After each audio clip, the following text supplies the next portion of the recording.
From News and Information 570 AM, this is the Stinchfield Report. Congress has about the lowest approval rating it's ever had. Even when I ran for Congress approval rating was low. It's even lower today than ever before. I mean, you're pushing down almost into single digits now when it comes to the approval rating of Congress, which makes it a great time to run against an incumbent. And that's what's happening in the 32nd Congressional District here in North Texas. There are a whole slew of candidates who are running against Pete Sessions. Now, Pete Sessions has been in that spot for a very, very long time. He is the quintessential establishment Republican. Make no mistake about it. That's why he's got so many people running against him, all claiming to be true conservatives. One of those men is Paul Brown. I met him the other day at a conservative luncheon that I attend on a monthly basis. And he asked to come on the show. I said, sure, why not? I said, especially because he's a young guy. And anytime young people are getting involved in politics, I love it. And so, Paul Brown, I want to welcome you to the radio program. Great to be here. Thanks for having me on. So why don't you tell me about yourself? I know you're a veteran. I know you're running for Congress now. Give me a little bit of your background. Well, sure. Yeah, I was in the Marine Corps for 5 years. I worked in intelligence. I was a cryptological Spanish linguist while I was there. I went to Iraq in that time.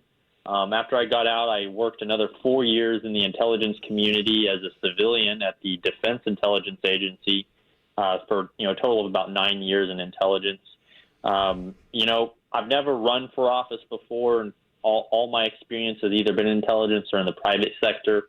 I've started a couple small businesses, both a lawn service and a gun store. But, like many Americans, I see the problems in America today, so many of them originating from Washington, and I just want to go up there and be a part of the solution. All right, so you're a young guy. Are you 30 yet? Yeah, I'm 30. All right, so 30 years old. Do you think that'll be a hindrance as to how young you are, and what makes you think you can serve in Washington? Sure, yeah. So far, it actually hasn't been. And, I've personally visited close to 8,000 houses in the district over the last several months. So I've talked to a lot of people, and virtually 100% of the people I've spoken with have actually seen it as a good thing that I'm younger. They recognize that we need younger people in politics. We need younger people more involved in the Republican Party because if not, our party is going to just slowly disappear. But in addition to that, there's kind of the question of experience. And what we've seen is that there are all kinds of experienced guys up in Washington right now, some of them who've been serving in Washington for 10, 20, 30, 40 years, and that hasn't really gotten us to a good place. I definitely feel very qualified working in the Marine Corps, working in the intelligence community, starting my own businesses, among other things. I've learned a lot, and I know the issues well. I know what we need to do, and I know what we don't need to do. All right, we're talking with Paul Brown. He's running as a Republican primary against Pete Sessions in North Texas's 32nd Congressional District. So when you look at Pete Sessions, look, clearly among the conservative movement, Pete Sessions is the quintessential establishment Republican up there. And, he had cozied himself up to guys like John Boehner. And when folks look at him, he's been up there a real long time. I know there's a lot of conservative groups gunning for Pete Sessions. There's a lot of folks entering this race. There's probably going to be 5, maybe 6 candidates running in this primary. Why did you decide you needed to run against Pete Sessions? Well, for one, I decided a long time ago. Back last year is when I started thinking about it. January of this year is when I made the decision, and in May of this year is when I actually announced and filed with the FEC. And I was very convicted, about what you just said.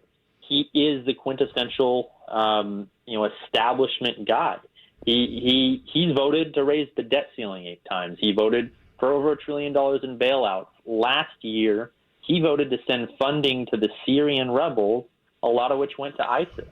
And these are decisions that I consider not just bad, not just ill-advised. I mean, I think terrible decisions. And And especially as you're looking at what's going on overseas right now, you would think that our Congress would learn from the mistakes it's made in history. Look at what we did in Afghanistan in the 80s, and yet here we are doing the exact same thing here in 2015, going on to 2016, and expecting a different result. That's the definition of insanity, and I don't want insanity in our government. All right, so it's no secret that Pete Sessions and I have had our differences, and we had invited him onto the show a few times, and my producer Stoker Ace can attest to they never called us back.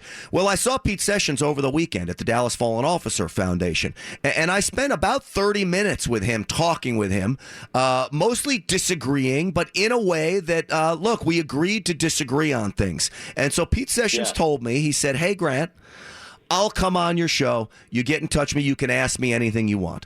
So I'm looking forward to him living up to his word there that he's going to come on the show and we can ask him about some of those things. So the question for you, Paul Brown, is you run for Congress, right? Whether it's against Pete Sessions, whether it's against the other guys in the primary. What is it that Paul Brown is going to do up there that every guy running in a primary as a Republican says they're going to do? You know, is there something different that you bring? You know, can you tell me something that every conservative candidate isn't just saying?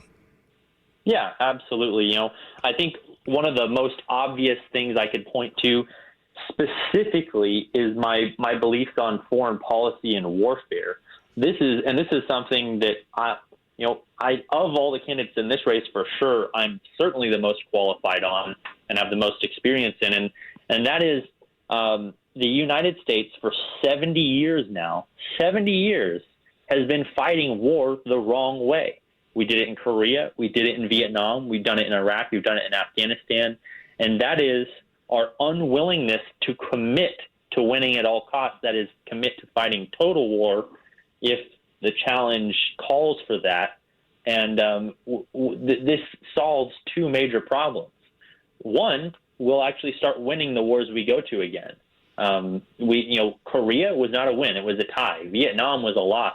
And Iraq and Afghanistan, in my book right now, those are both losses because unless we're willing to do something differently, the enemy is there and they're strong, and we're on our way out.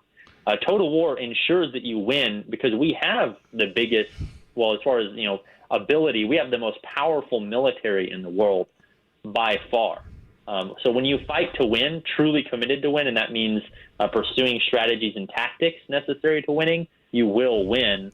And the other thing is, when you realize that the cost of victory is total war, it does mean that many more civilians are going to get killed than you calculate in limited war. You're probably going to lose more of your own men than you would calculate to lose in limited war. The cost of the war goes up, and people are less willing to go to war. So now we're seeing less wars as well as winning the wars we go to. And I'm the only one that's really spoken at length about this, but I know that's kind of a single issue, so I want to speak more directly to my overarching philosophy, and that is that for years the conventional wisdom in Washington has been that we need to compromise. Compromise, compromise, compromise, and that is wrong. There are times when compromise is good, when compromise is necessary. However, bad compromise is never good. And we've been compromising by spending more than we're bringing in for decades. We've compromised by sending thousands of troops to war without a coherent, clear plan to win.